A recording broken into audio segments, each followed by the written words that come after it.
Good morning. Welcome to Coffee and Sports, Pen and Paper Football League, Pen and Paper Football, Patriot Football League. We are in week 5. We are at the heart of the schedule. I'm going to play 2 games. There'll be separate videos, but 2 games. The first one featuring the 3-1 Dayton Triangles, owned by John Turnbull. This team comes in, one of the founding members of the league, with 4 championships in their 27 years of history. This is the 28th season. They have a quarterback who's rock solid, Wallace. They have a star center named Andrews, who does play a role in the main sim. He will play a role here if a sack comes up. Robinson, one of the best backs in our league. Wide receiver Davis, lineman. Captain is Gibson. Van Nord is scored 3 box score points this season at linebacker. He's fantastic. He got 3 of them he got 2 last week. And Brandeis is one of the better DBs. He has a couple of box score points this year. Their place kicker is Anthony, and their return man is McDowell. They have $22 million in the bank. They are a solid offense, average 9. So 9 would be average. They're an average, but their defense is above average. But they are 3-1. This next 3 weeks in this division between these 4 teams is going to really set us at the table for the last run of the season for this group. So all of them are 3-1, and now they begin the process of playing each other for the next 3 weeks, and that's going to be fascinating to watch. On the flip side, we are at the New England Sports Complex with the Northborough Tigers. They have 5 championship titles in 27 years. This team is owned by Eric. This person was also introduced to me by Dell, so this is a new owner via Dell. Their offense is average, 9. Their defense is above average by 1. They are identical teams in actual ratings. However, their quarterback has played poorly over the last few years. They have a really good running back, Wright, who's also a return man. He actually has a return for a touchdown this year. The better receiver in this game is Kipling on the Northborough Tigers. But it's been Northborough's defense, which this year, again, is number 2 in the league in points against. Fantastic. And they lead the league in takeaways with 7. With Walter as their captain at line, Bethard, their linebacker, and Colburn, one of the best DBs we've had in about a decade. So he's probably going to be on the short list for the Hall of Fame when his day comes.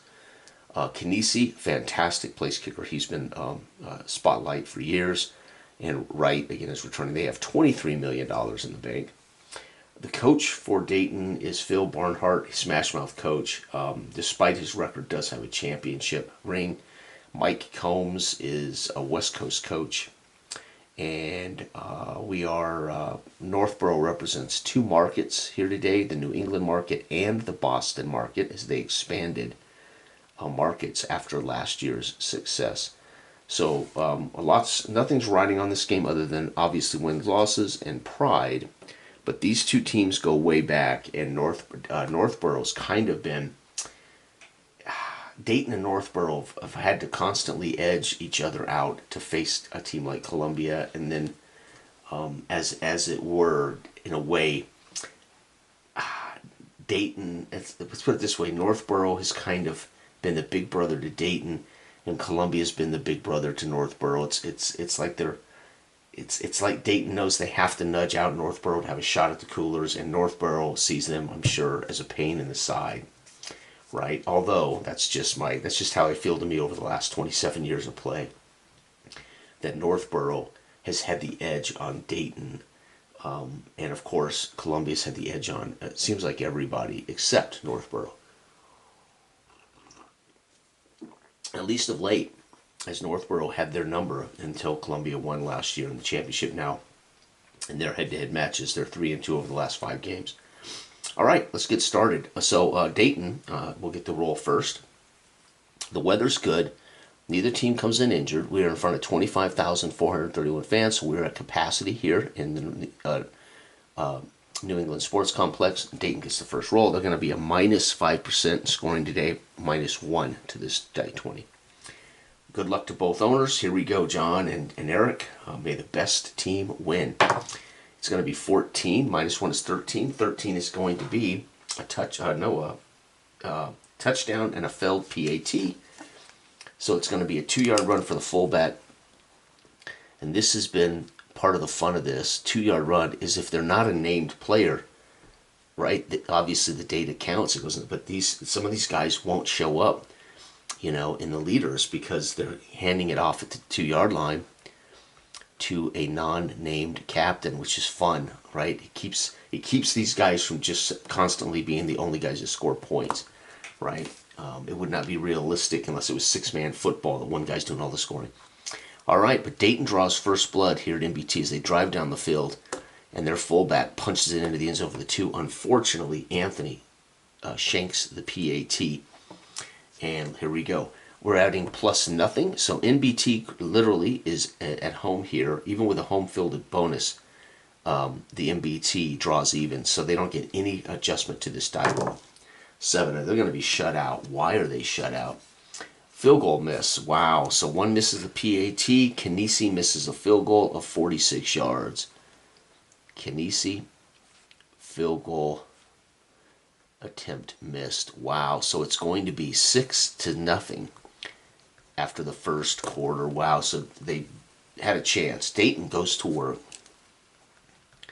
Dayton, and I'm going to put and write them down here. All right, Dayton goes to work. Minus 1, shut out.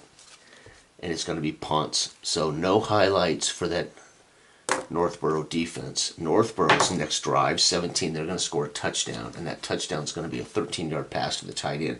So Jones, who's not been a very threatening quarterback, he's not been the kind of quarterback you would anticipate would beat you, but he's been steady enough to be in the championship twice in the last 4 years. Touchdown pass to the tight end. PAT's good.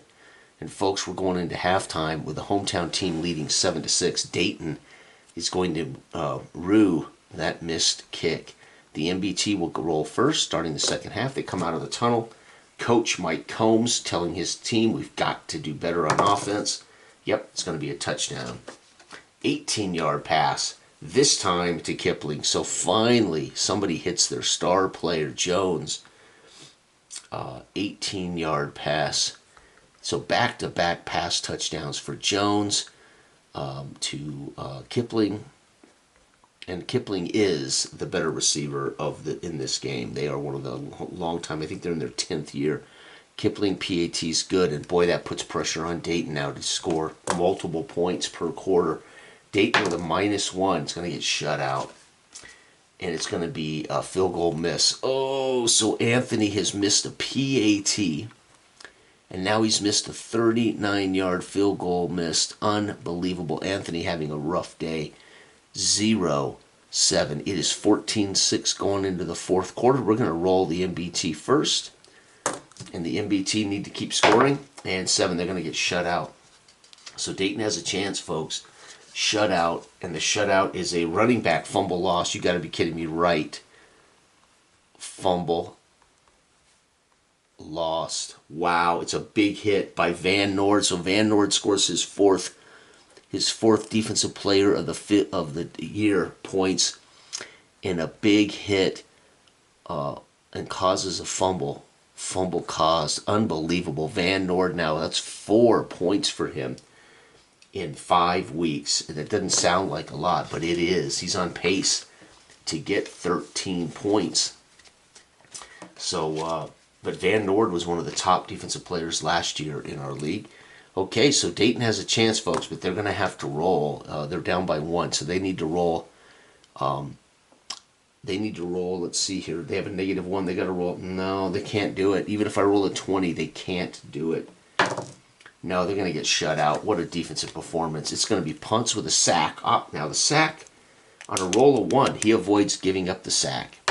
No, he's going to go down in a heap. Can you believe it? So it's going to be punts. But there was a sack by L.B. Beathard. So Beathard scores a Defensive Player of the Year point with a sack. Their center could not make the play to avoid that sack.